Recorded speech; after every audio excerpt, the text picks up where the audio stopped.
একটা ধর্ষিতা মেয়ের সাথে তুমি আমার বিয়ে দিতে চাইছো বাবা? এই বিয়ে আমি কখনোই করতে পারবো না। বিয়ে বাড়িতে বরের কবুল বলার ঠিক আগ মুহূর্তে এমন কথা শুনে সবাই চমকে যায়। কথাটা শোনা মাত্রই রফিক আহমেদ তার বড় ছেলের গালে ঠাস করে একটা চড় মেরে দেন। ইতিমধ্যে অনেকে কানাঘুষা করা শুরু করে দিয়েছে।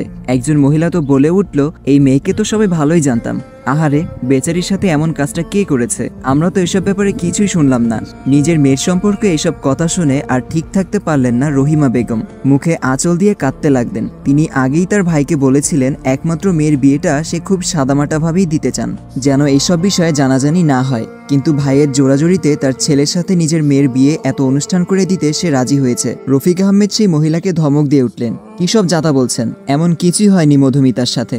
রায়হান বলল, খামাখা ওনাকে চুপ করিয়ে কি লাভ বাবা, উনি তো ঠিকই বলেছেন, তোমরাই তো এত বড় বিষয়টাকে ধামাচাপা দিতে চাইছো। রহিমা বেগম বললেন, বাবা রায়হান চুপ থাক বাবা, আমি তোর ফুফু, তোর পায়ে পড়ি, এসব মিথ্যা অপবাদ আমার মেয়ের নামে তুই দিস না। রায়হান বলল, মিথ্যে কেন বলছো ফুপি? বলো, তোমার মেয়েকে রিয়াদ নামের ছেলেটা উঠিয়ে নিয়ে যায়নি? রাখেনি নিজের কাছে এক রাত? কিছু না করেই ছেড়ে দিয়েছে বুঝি? শুরু হলো সবার মাঝে তর্কাতর্কি। এত সব কিছুর মাঝেও একজন চুপ করে বসে চেয়ে আছে তাদের দিকে। পায়ে তার আলতা হাত ভর্তি মেহেদি, গয়না দিয়ে পা থেকে মাথা অবধি ভরপুর, চোখে টানা কাজল, গায়ে বিয়ের বেনারসি। মধুমিতার এসব আর কিছুই ভালো লাগছে না। বাবা বেঁচে থাকলে হয়তো এখন এসব তার সহ্য করতে হতো না। উঠে এক দৌড়ে বিয়ের স্টেজ থেকে নেমে দৌড়ে বাড়ির ভেতরে চলে গেল সে। রহিমা বেগম দেখেও কিছু বলছেন না। সে জানে এখন কি হবে, গিয়েও কোনো লাভ নেই। রফিক ইতিমধ্যেই বিয়ে বাড়ি থেকে সবার কাছে মাফ চেয়ে তাদের চলে যেতে বলেছেন। আর রায়হানকে ঘাড় ধাক্কা দিয়ে বের করে বলেছে চোখের সামনে থেকে চলে যেতে। তবে পাড়ার আন্টিরা যেতে অনিচ্ছুক, তাদের তো এখনো কাটা গায়ে নুনের ছিটা দেওয়া বাকি। মধুমিতার রুমের দরজা লাগিয়ে সেখানেই বসে কাঁদতে লাগলো আর জীবনের হিসেব কষতে লাগলো। মধুমিতা জাহান তুলি, ঢাকা মেডিকেলের ছাত্রী, ছোট থেকেই খুব চঞ্চল ও মেধাবী, লম্বা, চেহারা অনেক ফর্সা না হলেও মায়াবী। মধুমিতার বাবা নেই, মায়ের সাথে মামার বাড়িতেই ছোট থেকে বড় হয়েছে সে। দাদার বাড়িতে মাঝে মাঝে যাওয়া হয় তাদের। রায়হান হলো তার মামার বড় ছেলে। একসময় এই রায়হানই মধুমিতাকে পাওয়ার জন্য ছিল পাগল, কিন্তু ভাগ্যের কি নির্মম পরিহাস, এই ছেলেই সবার সামনে মধুমিতাকে নিয়ে এত বড় একটা কথা বলে দিল। কথায় আছে না, মানুষ চেনা যায় বিপদে। কিছুদিন আগের ঘটনা, রিয়াদ নামের পাড়ার এক বখাটে ছেলে মধুমিতাকে খুবই বিরক্ত করত।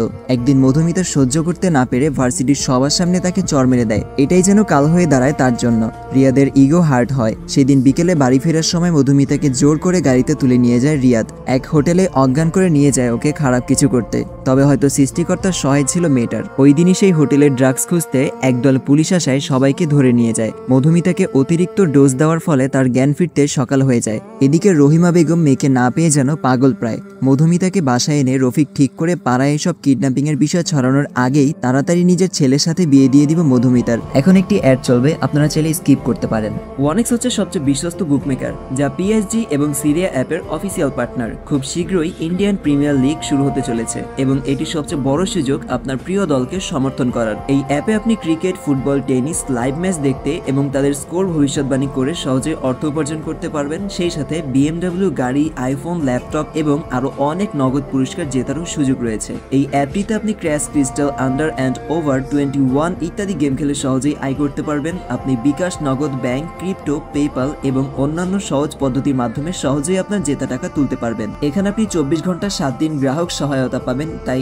এখনই পিন কমেন্টের লিঙ্ক ব্যবহার করে রেজিস্ট্রেশন করুন অথবা গুগলে ওয়ানেক্স সার্চ করে রেজিস্ট্রেশন করুন। আর হ্যাঁ, রেজিস্ট্রেশনের সময় আমার প্রোমো কোড ওয়ানমারুফ ব্যবহার করে প্রথমবার ডিপোজিটে 20,000 টাকা পর্যন্ত জেতার সুযোগ পান। তবে রায়হানের মধুমিতার সতীত্ব নিয়ে সন্দেহ এখন আর, তাই সে মধুমিতাকে বিয়ে করতে চায় না। তবে মধুমিতা অনেকবার তাকে রিজেক্ট করেছে, সেই প্রতিশোধ নেওয়াটা এখনো বাকি। তাই বিয়ে বাড়িতে এত কাহিনী করলো সে। দেখলে গো নন্দিনী, বিয়ে বাড়িতে সবার সামনে কি কাণ্ডটাই না হলো। এখন হয়তো তোমার মেয়েকে আর কেউ বিয়ে করবে না। হালিম বানানোর জন্য মাংসগুলো কেটে কেটে টুকরো করছিল রহিমা। তখনই রায়হানের মায়ের মুখে এমন কথা শুনে থেমে যায় সে। এসব কিছুর পিছে যে রায়হানের মায়েরও হাত আছে তা খুব ভালো করে জানে রহিমা। নিজের বোনের মেয়ের সাথে ছেলের বিয়ে দিতে না পারার ক্ষোভটা হয়তো এখন ছাড়বে সে। রহিমা আর তার মেয়েকে কখনোই সহ্য করতে পারত না রায়হানের মা, তাই এই বাড়িতে থাকতেও চায় না রহিমা। তবে ভাইয়ের জোরাজুরিতে বছরের বেশিরভাগ সময় এখানেই থাকা হয় তার। মাঝে মাঝে শ্বশুরবাড়ি গিয়ে সবার সাথে দেখা করে আসে সে। শ্বশুরবাড়ির সবার সাথে তার সম্পর্ক যথেষ্ট ভালো। তবে সেখানে থাকলে যে বারবার মৃত স্বামীর কথা মনে পড়ে, তাই তারাও রহিমাকে তেমন জোর করেনি সেই বাসায় বেশিরভাগ থাকতে। কিন্তু সে বাড়ির দরজাটা সবসময় খোলা এই মা মেয়ের জন্য। বিয়েতে অবশ্য তারা কেউ আসেনি। এর একটা কারণ আছে, তারা কেউই রায়হানকে তেমন পছন্দ করতো না। তবে এসব ভাবার বা কারো কথায় কান দেওয়ার সময় নেই। ওদিকে মেয়েটা সারাদিন না খেয়ে আছে, তাই তো নিজ হাতে মধুমিতার পছন্দের হালিম বানাতে এসেছিল রহিমা, তাই নিজের কাজে আবার লেগে গেল। মধু, মা আমার, দরজাটা খুলতো, দেখ তোর জন্য খাবার নিয়ে এসেছি। রহিমার কথায় হালকা নড়ে বসে মধুমিতা। জানালার দিকে তাকিয়ে দেখে বাহিরে অন্ধকার, রাত হয়ে গিয়েছে বুঝি। সময় কখন কাটলো বুঝতেই পারেনি সে। এখনো তার গায়ে বিয়ের সাজ। আস্তে করে উঠে দরজাটা খুলল সে। মধুমিতা বলল, মা ডাকটা শুনে যেন আত্মা কেঁপে উঠল রহিমার। কতটা যন্ত্রণা লুকিয়ে আছে এই ডাকটার পেছনে। মেয়েটির চোখ মুখ ফুলে একাকার, কেঁদেছ হয়তো খুব। তবে রহিমাকে এখন ভেঙে পড়লে চলবে না, তাকে শক্ত থাকতে হবে। মেয়েকে জোর করে খাইয়ে দিতে লাগলো সে। মধুমিতাও না করতে পারল না, পেটে যে একটা দানাও পড়েনি সকাল হতে। মধুমিতা বলল, মা, সবাই কি তোমাকে আমায় নিয়ে কথা শুনিয়েছে? রহিমা বেগম বলল, কী সব বলছিস? কে কি বলবে? আর তোর মার হাতে এত ফালতু সময় কোথায় বলতো? মধুমিতা বলল, আমি এখানে আর থাকতে চাই না মা। রহিমা বলল, তুই চিন্তা করিস না মা, কারো কোনো কথা তোকে শুনতে দিব না আমি। কালকেই তো দাদু বাড়ি গিয়ে উঠবো আমরা, সেখানে সবাইকে আমি সব জানিয়ে দিয়েছি। তোর বড় চাচা, ফুফু, তোর দাদি সবাই তোর জন্য অপেক্ষা করছে। মধুমিতা বলল, আর মামা? রহিমা একটা দীর্ঘশ্বাস ফেলে বলে, তাকেও অনেক কষ্টে রাজি করিয়েছি, এখন খেয়ে ঘুমিয়ে পড়তো চুপ করে।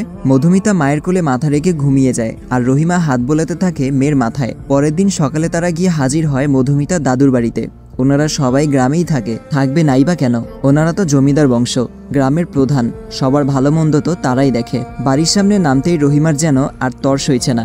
ভাবিকে মনের সব কথা বলে নিজেকে হালকা না করলে যে থাকতে পারবে না সে। তাই মধুমিতাকে রেখে নিজেই ব্যাগ নিয়ে আগে ঢুকে গেল বাড়িতে। মায়ের কাণ্ড দেখে মধুমিতাও হেসে দিল। অনেকদিন পর গ্রামের গাছগাছালি, পুকুর এসব দেখে তারও ভালো লাগছে খুব। সেও তাই এদিক ওদিক তাকিয়ে ঢুকতে যাবে, তখনই কারোর সাথে ধাক্কা খেয়ে পড়ে যেতে নিল। সে যাতে না পড়ে যায় তাই সামনের লোকটি শার্ট খামচি দিয়ে ধরল। ওদের মাথার উপর মধুমিতার ওড়না এসে পড়ে দুজনকে ঢেকে ফেলেছে একদম। এমন সময় সামনের ব্যক্তিটির কণ্ঠ শুনতে পায় মধুমিতা। ইউ স্টুপিড, কে তুমি? দেখে চলতে পারো না? আর আমার বাড়িতে চোরের মতো ঢুকছো কেন? আসসালামু আলাইকুম গাইস, নতুন গল্পের সূচনা পর্ব কিন্তু আজকে আমরা দিয়ে দিয়েছি। আপনাদের কাছে গল্পটা কেমন লাগছে অবশ্যই কমেন্টে জানাবেন। এই গল্পটা কন্টিনিউ করবো কিনা সেটাও আপনারা জানাবেন। তো দেখা হচ্ছে পরবর্তী ভিডিওতে। সবাই সুস্থ থাকবেন, ভালো থাকবেন, আল্লাহ হাফেজ।